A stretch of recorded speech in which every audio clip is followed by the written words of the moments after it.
Setiap doa bisa mustajab, seperti kisahnya Imam Ahmad ibnu Hanbal yang tiba-tiba kepingin pergi ke sebuah desa. Ada yang meriwayatkan desanya Basrah, tiba-tiba pengen pergi ke Basrah dari Baghdad, pengen pergi ke Basrah, tapi nggak tahu untuk apa, hanya ada dorongan.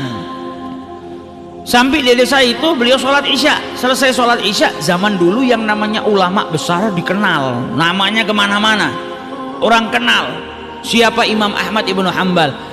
Tapi kan sarana tidak seperti kita sekarang. Dulu nggak ada majalah, nggak ada internet, jadi orang kenal namanya Ahmad ibnu Hanbal tapi belum pernah berjumpa. Imam Ahmad bin Hanbal ini kadang kalau keluar dari Baghdad jalan, orang berpapasan nggak ada yang tahu kalau itu Ahmad ibnu Hanbal. Pakaiannya juga mutawadhi. Sampai di desa itu dia sholat isya, selesai sholat isya mau berbaring, mau istirahat, diusir sama yang jaga masjid.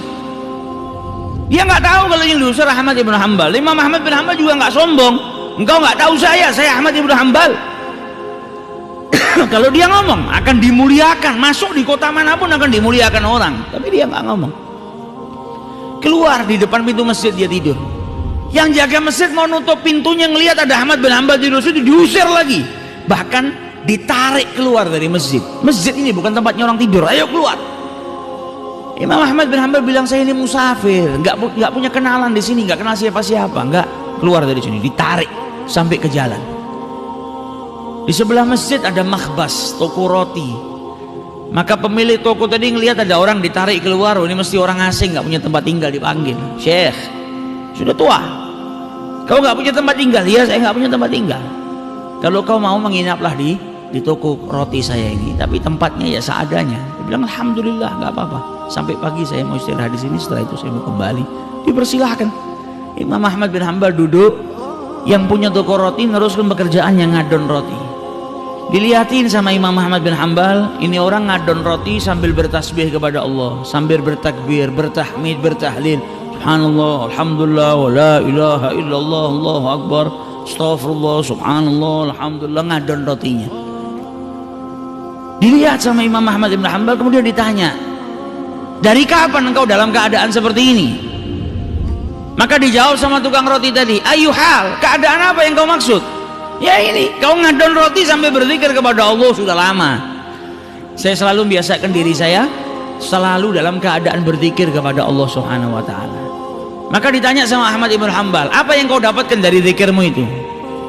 Manfaatnya apa? Berkahnya apa yang sudah nampak, yang nyata? Kata si pembuat roti tadi, tidak ada satu doa pun yang aku panjatkan kepada Allah kecuali diijabahi sama Allah. Kaget Imam Ahmad bin Hanbal. Ma da'auta syai'an illa ajabakallah. Tidak ada satu doa pun yang kau panjatkan kecuali diijabahi sama Allah. Iya, setiap saya berdoa diijabahi sama Allah. Hanya ada satu doa yang saya masih menunggu untuk diijabahi sama Allah Ta'ala. Apa itu?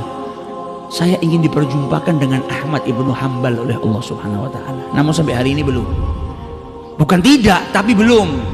Saya lagi menunggu kapan saya bisa diperjumpakan oleh Allah Subhanahu wa taala dengan idola saya, Imam hadzal asr, yaitu Imam Ahmad ibnu Hanbal. Kata Imam Ahmad ibnu Hanbal, ha ana Ahmad ibnu Hanbal. Ini di depan kau Ahmad ibnu Hanbal.